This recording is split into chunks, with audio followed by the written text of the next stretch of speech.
Is anybody out there? Mark Radcliffe. 1FM. Oh, yes.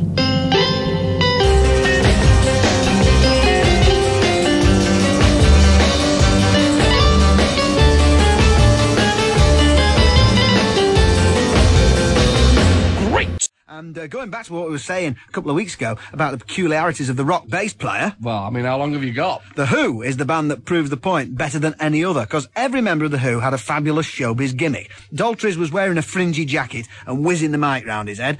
Townsend's was the windmilling arms and the trashing of the Rickenbacker. Yeah, and that big Ooter. Yeah, and that big Ooter. Keith Moon played drums like a whirling dervish and lived in a Bentley in a swimming pool, a summit. And John Entwistle stood still. What a showman. And so sad is the bass player's lot that this fabulous act of stagecraft became a role model for everyone from Bill Wyman to the one nobody recognises out of Queen. Owen Archdeacon, is it? No, he's a footballer, isn't he? But there you go again, you see, if football teams run like bands, you'd have one player standing still looking grumpy all the time. And no, you can't have Paul Ince because he runs about. I mean, when you go down to watch Man City, you don't see players standing still, chewing gum, looking bored, do you? Well, you do, actually, yeah.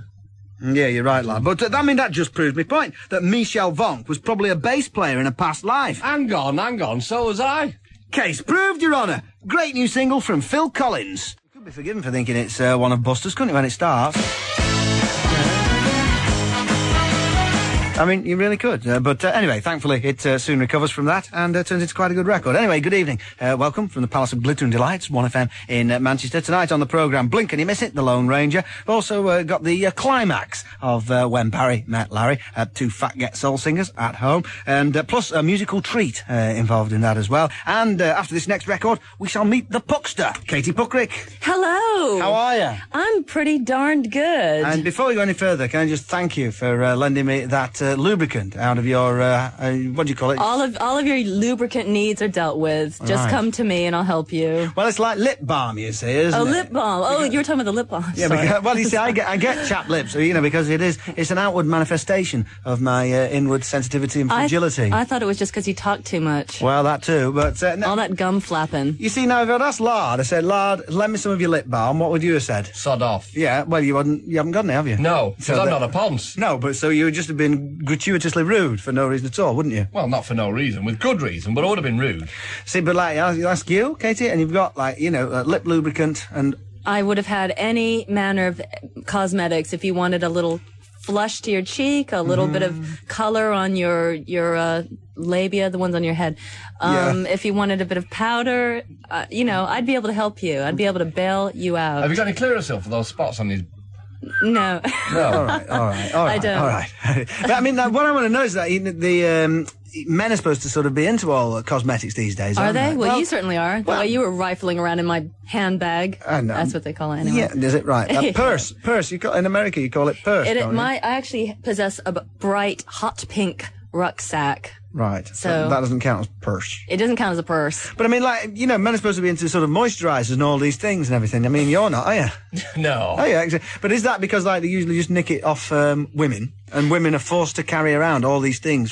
My theory is that the prettier a man is, the more a man looks like a woman, the more he wants to take care of his skin and put stuff on. But if he looks the way you look... I mean, it's just gone too far, really, because everybody knows that blokes sort of wear women's clothes, don't they? Everybody knows that all blokes do that. But then they go to the stage of putting makeup on, they've just taken it too far. Yeah. Haven't they? Although I don't think that taffeta ball gown and stubble look is really going to go far for you, Lard. I really don't. Each to their own. Each to their own.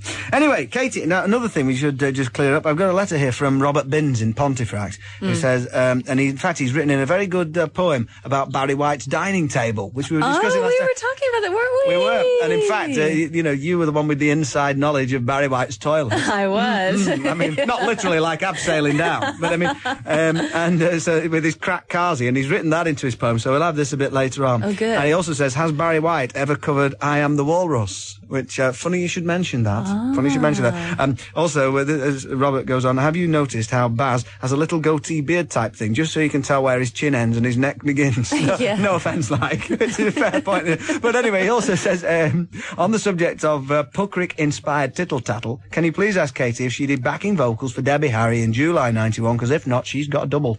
Well, no, the answer to that is no. And my question to him is, how does he know what I sound like as a singer? Has he been hanging around in those London dives that I used to frequent in my singing days? That would have been in the mid-'80s, late 80s. Well, who knows? Don't know. Well, who knows? I don't know. Maybe he's I'll have seen to a video or listen. something. Anyway, so what have you been up to? Enough of this. I did an interview yesterday, with Just 17 magazine, you know, that august digest for We always get that. for teenagers of all ages, because I'm doing some stuff with my career, but I'm not allowed to say what it is yet, but it involves media, Oh, really? perhaps televisual, Right. perhaps radio broadcasting. What, you're moving on from the bottom of the pile that is this programme? Clawing your way out of Clawing it. your way out of the cesspit. I am. I'm going to be doing a little bit of television, a little bit of radio, and some writing as well. Really? But Wow. you'll have to wait for that Just 17 article to come out. That's only the tip of the iceberg. But anyway, they weren't so interested in me. They're actually more interested in the fact that I contribute. Well, if you can say what I do on the show as being contributing. Anyway, they're interested in the fact that I know you guys, that I know Well, no, Mark that's Radcliffe and Lard. That's our Mark at Just 17. That's all they wanted to know about. They apparently dissect your show every day after listening to your show. They come in and talk about how witty Lard was. Yeah. Really? Did they? Do they? What? Really? They do. Flipping heck. Really? Yeah. Have you got the phone number? But this is why we're changing our image, isn't it? Well, that's right. I mean, you know, Howard out of Take That, is it? Yeah, I'll take He your was word for like it. dead nice and dead clean cut one day, like I am, right? Yeah. And then he came back the next day, and his hair was matted, and he had a string vest on. Yeah. And I look like that in the mornings. Wait, there's more Rabsy Nesbitt, isn't it, than Howard Take That, I would Yeah, say. it is a bit, but uh, you know, I'm working on it. So we're thinking of going for this sort of string vest and right. grubby hair. Well, I'll tell you what, we'll play another record, and just to prove how much the Just 17 is our market, we've Yeah. got a letter in from Babs in Yeah. Tamworth, I think it is. I saw and, that. And she's written a poem, and so I think we'll have a look at that after we've had Molly half had. I think we should. Right. Well, Katie is here, and now, who is the letter from? First of all, The letter's from a young woman called Babs, and it turns out that she's all of 16, and she's obviously the teenage version of the new woman, who's sort of a new version of the old lad type thing. yeah. Bernard Manning. Right, Yeah, she's the Bernard Manning of teenagehood, and she seemed to have written quite a saucy little poem here for you. It says "read and enjoy" on the top, and it's so rude that I daren't even read out the title. But it's Really? yeah. Wow. But I will let you know that it goes something like this. It's called "Creation of a Meow." Hey, hang on a minute. You can't say it's a cat. You can't do that. It's filthy. No, Right. you dunderhead. It's closer than he usually gets. Yeah. Okay. Right. Well, Bless. obviously we need to. Yeah. We've whetted the nation's appetite. I'd like to read it out, but how? I mean, what's the thing to do? I think the thing to do is, to put in a few subtle sound effects. Sound effects, yeah. Fortunately, before Lard became a top DJ Plonker's assistant. Oh, is that what he is? Yeah, DJ that means I was a DJ Plonker, Plonker's doesn't it? Yeah. assistant. Well, fairly news. Yeah, truth will out. Truth will out indeed. Anyway, before he was a top DJ's Plonker's assistant Plonker thing, he was, in fact, a top Plonker sound effects man. Well, that's pretty neat. I mean, he is. He's a Where do you think Look at that came from? well, there you Well, go. I don't want See? to ask. I Is certainly it- don't even want to breathe. He's a highly gifted spot effects man, and he used to have his own sound effects roadshow called Sounds Bobbins. And it was a real success. Yeah, It was great. wow, the Radio 1 Yeah. Roadshow, people were turning away from, looking at Bruno Brooks' shorts for, seconds at a time, weren't they? The stories you tell, Mark. Showbiz. I know. Right. It's so really I think impressive. Are we going to talk about this poem Well, now? you can do Yeah. the poem, and Okay. Lard can interject you're with the gonna sound do- effects. eh? Okay, hope you come in on time. Here it goes. Yeah, first time for everything. 7 wise men with knowledge so fine created a meow to their design. First was a butcher smart with wit. Using a knife, he gave it a... Second was a carpenter strong and bold, and with a hammer and chisel, he gave it a... Third was a tailor, tall and thin. By using red velvet, he lined it. Hello. Fourth was a hunter, short and stout. With a piece of fox fur, he lined it without. Fifth was a fisherman, nasty as hell. Threw in a fish and gave it a... Whoa, no, sorry, hang on. Whoa. Sixth was a preacher whose name was McGee, touched it and blessed it and said it could...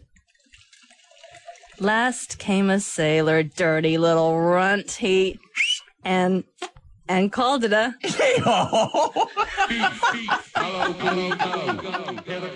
Interesting that Smash got lumped in with that whole new wave thing, which thankfully seems to have gone away now. But just when he thought it was safe to go back in the water, who should rear his head Nessie-like from the deep? Adamant. Apparently, Gene do some of his numbers live, breaks up the Smiths numbers, I suppose. Only joking. And Elastica do the odd one of his, makes the change from The Wire and Stranglers songs. Only joking. And Nine Inch Nails do a bit of the old amp music, makes a change from their own crap songs. I must say, I bear Adamant no personal malice, though, because it was never proved that he uprooted me dwarf conifers. And I don't mind the early stuff by all that dandy highwayman gubbins. That just seemed like pantomime to me, just cabaret showbiz, you know, which is why Trent Reznor probably likes it so much. I did go and see Nine Inch Nails once, and found it not so much influenced by Adam and the Ants, but rather John Inman in Mother Goose at the Davenport Theatre Stockport. Welcome back, still to come. Got more from Katie Puckrik, When Barry Met Larry, The Lone Ranger, and Susie reading from Emile Zola. Don't forget that Sunday is St. Julian the Hospitaler's Day. He's the patron saint of circus people who accidentally killed his parents, which was very comforting. He was just about to be fired from a cannon through a flaming hoop into a paddling pool 200 yards away. You just reminded me, I don't know why you reminded me, a bloke called Adrian who phoned in earlier said he was at home and he was looking at some concert tickets, and one was The Who. He was just looking at Who at Wembley, and we played The Who. Sad kit. And, well, that's what I mean. It's magical. That's what our audience is like. It's like sad people in small rooms looking through old concert stubs. Hiya, Mark. I was listening to your show last night. Case proved, Your Honour.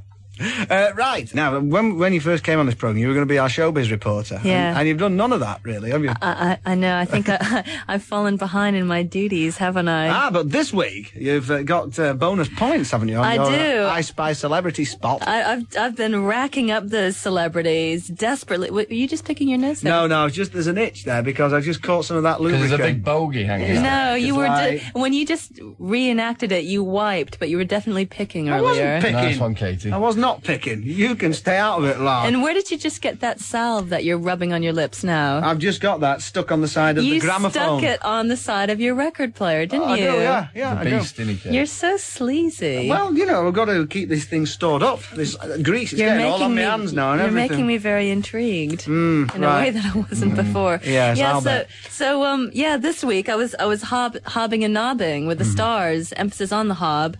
I went over to Michael Winner's pad the other day of an afternoon. I'm sure he didn't know who I was, but I was clocking his joint. I was doing something for the Danny Baker television show. And a little round table discussion with Eddie Izzard and Michael Winner talking about magazines. Did Eddard have his nail varnish on and all that? I didn't check out those details. I think he was looking groomed, but I think his clothes were of a male variety that day. He wasn't so flouncy and frilly. He's a very nice gentleman. He's on tour at the moment. He's on in Manchester at the weekend. Yeah, he's good. He's good humor, good value. How did Winner's toilet compare to Barry White? Very spacious. Right. Very spacious. A lot bigger than Barry. I think Barry probably likes the security of an extremely enclosed space, and it's even more enclosed when he's in it than when I would be in it. So Winner liked sort of more likes cheek room, did he? More cheek channels. More wider cheek channels. That's right. He likes room to really shake it and Good spread feature, it. this. Incidentally, have you heard this? Have you heard of this urban myth, which I've just sidetracked, where this the fat woman goes to the toilet on the aeroplane and mistakenly hits the lever, which evacuates the thing at high pressure, and tears out all her entrails, which then pours no, that's not for real. Well, it's an urban myth. Who can tell? It's I think it's definitely a myth. I don't know. Mostly there's stuff floating around there from the past 4 flights, from what I've seen. Right. Well, I've not, and I haven't been on a flight for ages, of course, leaving a sad life in Stockport. Back to Michael Winner's Kazi. Oh, right. Oh, well, no, I wasn't going to talk about what was more interesting in his home. He had his collection of photographs, him with various celebrities, and prominently displayed amongst this treasure trove of photographs was a photograph of him with some bird, with OJ and Nicole Simpson. Oh, really? Interesting couple to be seen with, much less to be photographed with. And I guess, I don't know if they did movies together or whatever, but that was prominently displayed, of the couple in their golden years. But something that was very odd, I was wondering why I felt a little bit uncomfortable, and I realized it was because nobody was paying any attention to me. And I know that sounds... Anyway, Arky, what are we having for our tea? I don't know. You got the match tonight. Oh, sorry. And I realized that it all stemmed from the fact that every time I asked Michael a question about his beautiful mansion, who's the person on the blue blue plaque outside, or, this, that, or the other, who lives next door, he would direct the answers to the men folk. He completely ignored me. That's about right. Who said that, Arkid? I don't know, Arkid. Oh, dear, I don't know. Nice one, Arkid. But do you know who lives next door? Jimmy Page lives next door in this turreted pile, and apparently it used to belong to, that's what they used to call buildings in the olden days. Right. It used to belong to Aleister Crowley. Is this really? Yeah. Is it white? No, it's red brick. And is it on Loch Ness? Oh, yeah. No, this is his London pad. Jimmy Page lives right next door, and Michael was saying that they often talk over the fence. They have these sort of neighbourly chats over the... Right, Michael's in his garden and Jimmy's levitating in a pentagram over the fence, is he? Right, yeah. Oh, so when can we see this conversation in which you'll be edited out because nobody spoke to you anyway? Exactly. Possibly on Saturday, but they might not even use it, so don't hold your breath. But I also had the enchanting occasion to meet Joanna Lumley this week, and I can't remember anything out of the conversation except that she said very crispily in her English... very crispy way, bra and panties. And as soon as she said bra and panties, I just tuned out. Right. I just thought Joanna Lumley said bra and panties to me in this crispy, sexy schoolmarm kind of way. So who knows what she said to me. But I also met Patrick McNee because this is something to do with the new Avengers. Oh, right, yeah. They're promoting the new Avengers coming out again. And Patrick McNee was telling me that his mother dressed him as a girl when he was growing up, when he was a little boy. His mother made him wear dresses. Did you know this? Mm. And there's something unusual about that is the point you... Underpants. His mother ran away with another woman. And the girlfriend didn't want any men in the house and insisted that little toddler Patrick wear dresses. So he had to. We've not got any guests on the show tonight, Arkid. Live from Manchester, and the boy Lard is here. Katie Puckrik is here. Last time, as I recall... You get lots of saliva when you say my name. Yeah? Well, it's a kind of guttural-sounding name, isn't it? It could almost be Welsh. Steady on. Right. Hey, all right. Enough's enough. Now, last time, as I recall, you were here. Yeah. You were chatted up by the icon of love, the Walrus. I was. I did not the last time I was here. Are you saying that Lard chatted me up? What? Nice yes, one, every time, yes, of course, yeah. No, did it? I was reminiscing. Big bats. I was reminiscing about my little tete-a-tete with Mr. B. White. B. White. Now, have you been following the adventures of When Barry Met Larry? Have I ever? Right. Wow, it's a listening must. It is. Well, here it is. I mean, how would you describe the series thus far, Lard? Filth. I knew you were going to say. Right, and so all week there has been this kind. They've been sort of edging round. Filth. Edging round. The hedgerow. Filth. That's it. Here we go. So for the climax of When Barry Met. Yeah, it does go pretty much like that, actually. Oh, right. Well, we're obviously not going to do that. After all that great, big, fantastic build-up, we are obviously not going to do that. So, Coitus interruptus, or what? Indeed. So, I have that problem. I think what I'll do then, instead of that, is I will read Robert Binns from Pontefract, his poem. Because last time we were discussing Barry White's dining table, weren't we? Because we were. Barry White said he'd made love everywhere and on the dining table. And we're saying, what a dining table that must be. It certainly must be. So here it is. Do you want to read it, or shall I read it? Go ahead, because you're familiar with it. All right, well, I've read it once. There's Barry White's Dining Table by Robert Binns in Pontefract. Quite a size, but he's all right. It keeps him safely up all night. His huge expanse gets good support from the table Barry bought. The shag pile's shagged, the rug's worn through, so are the carpets in the loo. His cars is cracked, the floor's unstable, but nowt can budge that dining table. It takes some stick, but still you'll find it withstands any bump and grind. Structural damage, there's no detection throughout Barry's wooden erection. A horny voice might earn the brass, but what a sight to take his ass. His oily carcass rides around, but still the table stands its ground. Not only Baz, but with his wife, be sure that table's built for life. Barry might be more widely adored, but surely his carpenter deserves the award. His reputation's reinforced, that table's Barry White endorsed. Did you say oily carcass? No, I don't think so. No, I think you must have misheard that. No. Well, as Barry White said to me several times, "You funny." shimmying around in a red satin dress, and there's underwater scenes, apparently filmed by the guy who did the underwater scenes in The Abyss, which is a film I've not seen. Have you seen that? I haven't seen it, but I haven't seen anything. No one's seen anything until they see you shimmying around. You were telling me about PJ Harvey shimmying around, but she can't beat you shimmying around. Shimmying around in a green T-shirt and ill-fitting jeans. It's crap. It was something. It's crap. First you pick your nose, and then you shimmy around behind the DJ desks. Yeah, well, what's going to happen next? Who can tell? Lard, what have you seen The Abyss? Crap. Is it? Crap. Has it got good underwater scenes in? No, crap. Right, okay. You see, you don't need Mark Kermode. No, you're a great film critic. It's crap. Anyway, and before that it was Ween, and I can't put my finger on it, from the album Chocolate and Cheese, New Jersey's Ween. And, well, what do you make of the sleeve, Katie? Because people can't decide whether it's sexist nonsense or whether it's PC deconstructivism. Well, from where I'm sitting, it looks like a very sexy lady whose dirty love pillows don't quite fit into her tiny T-shirt. Yeah, that's right. But so which side of the divide you come on? I mean, it is suggested that if you slot it to the Black Crowes cover, you can make sort of, like make it, you know, that game Misfits.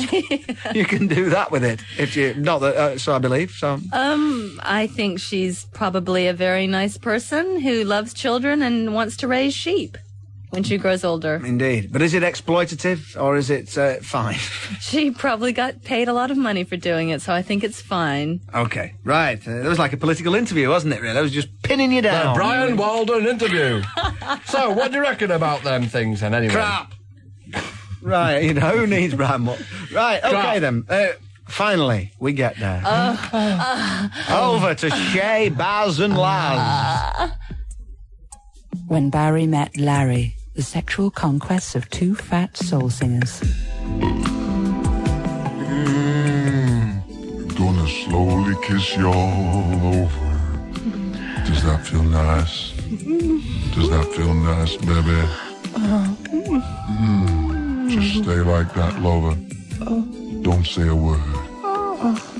Barry's got a big surprise coming up for you. Shush there, honey. Big Barry's not gonna hurt you. That's it. Hold still, honey. Here it comes. Me meat and two veg. Yeah. Baby. Come to Barry. Ooh. Yeah. Just a little faster, not dreamboat, just a little faster, faster, faster.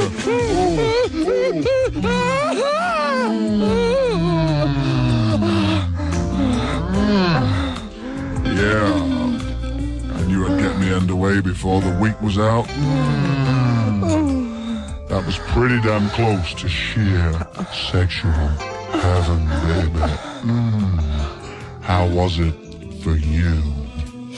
Not a bad shag, our kid. Not a bad shag at all. There will be no When Barry Met Larry's next week, as they've just been pulled off. Ho, ho. I wish it was 1972 again, because it was great in that womb.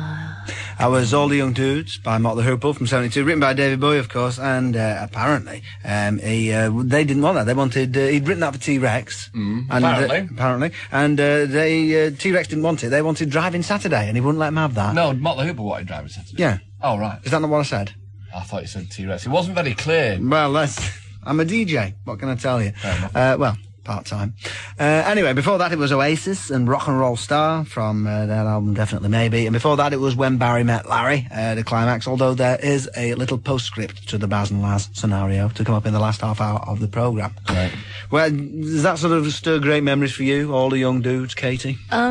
It just makes me go all wistful and creamy dreamy. I was swaying from side to side with the headphones on and my swivel chair and my flowered dress. And I noticed, Lard, that you've got your headphones turned right up to how high do they go? To 9? 11.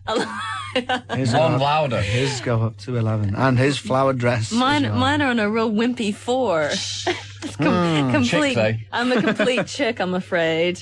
Yes. So, what else have you been up to? Now, tell me about your this famous cat that we've discussed on the programme before. Yeah, well, I don't know if anybody remembers, but my friend Alan Cardy has a very rich fantasy life that he involves his pets. And he's got a cat called Blue. She's also known as Bonita and La Chicholina, Carol Ann, lots of different identities for this cat. It's a little bit of a schizophrenic cat. Apparently, is an involuntary aficionado of Hare Krishna music and also Bhangra beat, which Alan makes her dance to. She purrs, but he ends up sort of flattening her ears down on either side of her head and stretching her eyeballs right back, and she purrs, and her head's bubble. Who's this? William Walden? Well, who are we on now? What? This is the cat that dances.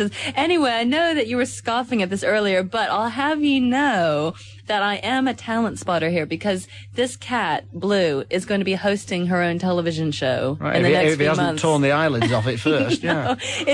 I'm telling you, the cat is so bored that she thinks this is great fun. She actually loves to be danced with. I don't know how you can describe it. This cat is going to be presenting a television show. What kind of dancing do you and your friends get up to? It involves like pinning your ears back and tearing your eyelids across your head. It sounds much more violent than it actually is. Really? I'm probably just going to be letting the guy in for lots of hate mail. He loves his cat. The cat loves him. And she got a lot of extra meals out of this filming session. Anyway, that's all I'm going to say. She's going to be... You'll see it soon, though. A cat presenting a TV show? A cat is going to be presenting a television show. Right. Yes. What, like Jeremy Paxman does Newsnight? What? It's, well, I can't really talk about it at this stage. I'll bring you more. Okay. One of the people we have talked about that you've been to see performances of is Leigh Bowery. Yeah. Sadly, Leigh Bowery passed away just on New Year's Eve, quite fittingly, with a bang. I should have mentioned it before, but I just wanted to say that he was a fantastic man. I worked with him when I was dancing with Michael Clark, and he was performing with Michael Clark. And he, as you know, is just this amazing self-made human piece of art. Yeah. He just always did different things with his body, his look, the clothes he wore. He was a true freak and a true gentleman. And I think it's interesting to note that he actually he's from Australia, but when he came to Britain, he got to start working as a trainee manager in a Burger King. And that probably would twist anybody. But now he's been immortalized in paintings by Lucien Freud. And I hope that there'll be more tributes to him. I've noticed a few obituaries, but I think he deserves more. Maybe a television documentary, maybe a few books. Well, we aspire to working in Burger King, don't we? We definitely. I mean, it's, his last band, Minty, the performance was notable, wasn't it? Yeah, because I'd seen them a couple of times, and I talked about it on the show, but that was completely amazing. He used to do very obscene versions of Pepsi Cola commercials, and he used to do various interesting things like eating Cadbury's flakes out of the bass player's backside, and he redefined stagecraft. I think. Didn't he give birth to the backing singer?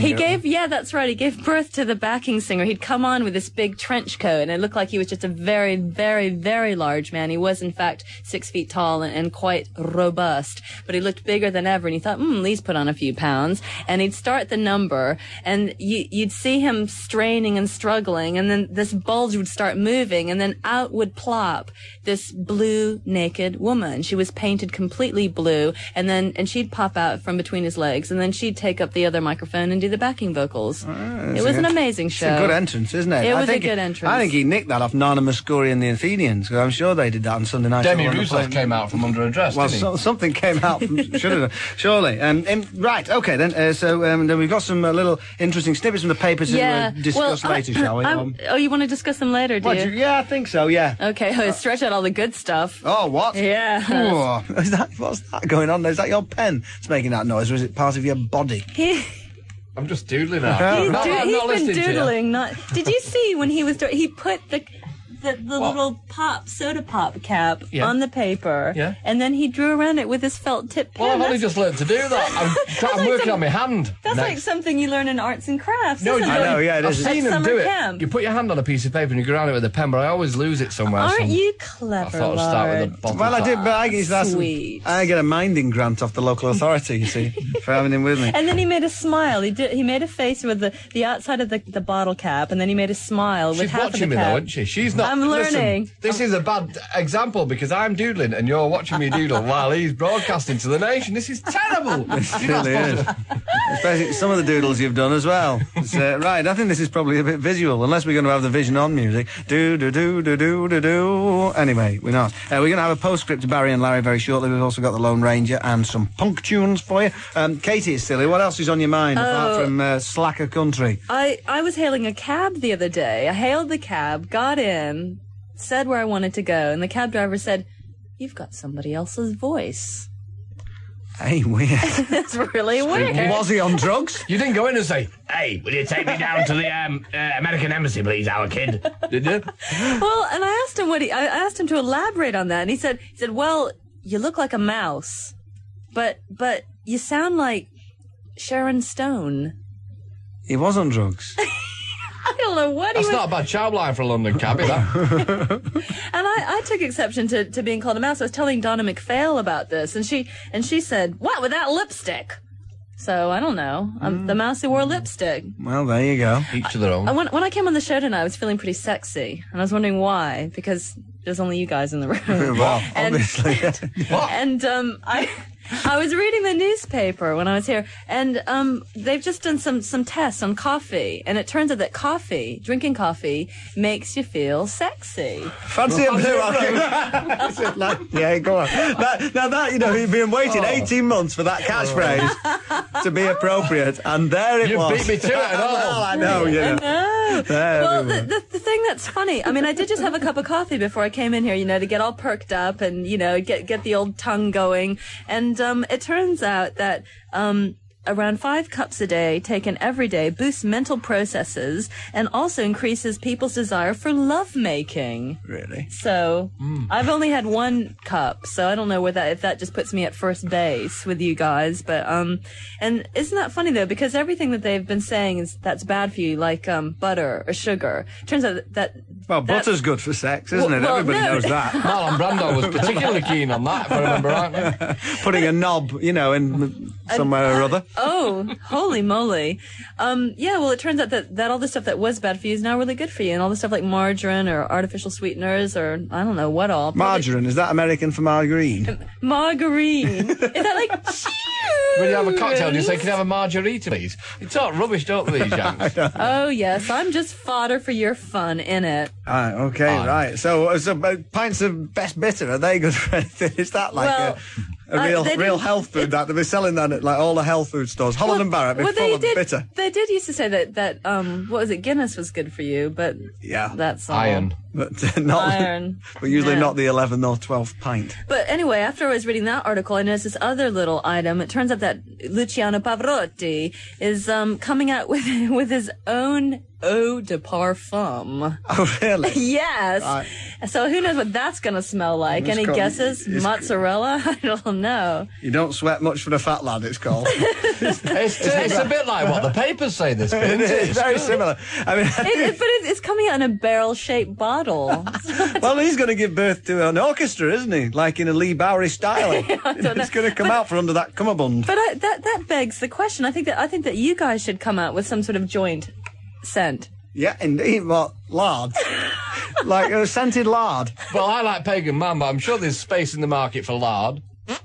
I should have just played a tune in there, Arcade. Missed opportunity.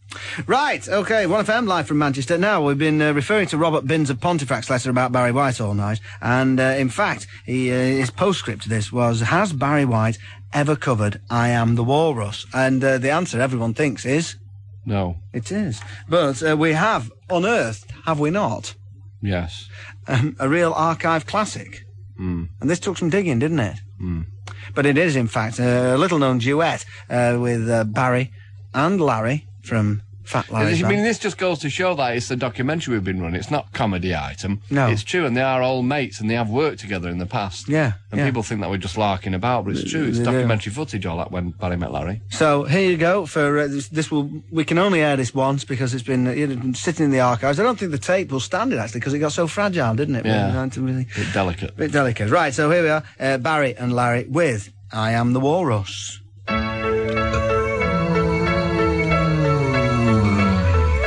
You and he and them and she are whales as much as all of you together. Baby. See how I run with me great lardy bum and busted fly. I'm perspiring. Ate a box of cornflakes. Greedy pig. Waiting for the Meals on Wheels van to come. Oh, Corporation dust cart blew it up with one fart. Man, you've been a naughty boy, you've eaten all the you pies. fat cat. I am the big man, a greedy pig man. I am a walrus. Mr. Chip Shop frying lots of chips and pies and pasties in a row. Have you got any peas, love? See how they run into me big fat tum, and now they've gone. I'm bloody starving. Gallon drum of custard, Oh, you greedy bastard. dripping from a dead dog's eye. Pig. Now I've scoffed the whole lot, sticky sauce on my box, waiting for the nurse to come and let me knickers down. In your dreams, our kid. I ate the egg bats. Did you get to I ate the eggplants. If you did, And I am a walrus. Just one look, Come and then here. my ass went. What? Katie, what are you up to? Anything we should be looking out for? Anything you want to say? I have absolutely nothing to say and have had nothing to say throughout the entire show. I think you've noticed. As if. As if. Who said that? You've doodled a satanic figure, Lard, on that piece of paper and you're pointing it in my direction. Truth will out. Have you got anything to say, Lard, What before does you want that to go? mean? I wouldn't have thought so. Don't point your pitchfork at me. Right, okay. On Monday, we'll have live music from Spiritualised and poetry from Edward Barton. On Tuesday, no show, Valentine's Day, out snogging on the cop. I've got a The two meal of you. booked. Yeah, got a meal booked. Right, very nice. Soup kitchen. On Wednesday, it's Mark Kermode. On Thursday, John Hegley and Stuart McConey, and possibly a special musical guest. TBC. Our reader will be Tanya Donnelly, and we'll also have Frank Sidebottom or Pumpkinhead along for the ride. Thanks to the team this week: Smithy on the knobs, Pauline, Pat, Rachel, Lard, Cheese, Lynn Parsons is next, and we shall leave you with the new one from Tindersticks. Bye-bye. See ya. Mark Radcliffe, missing you already.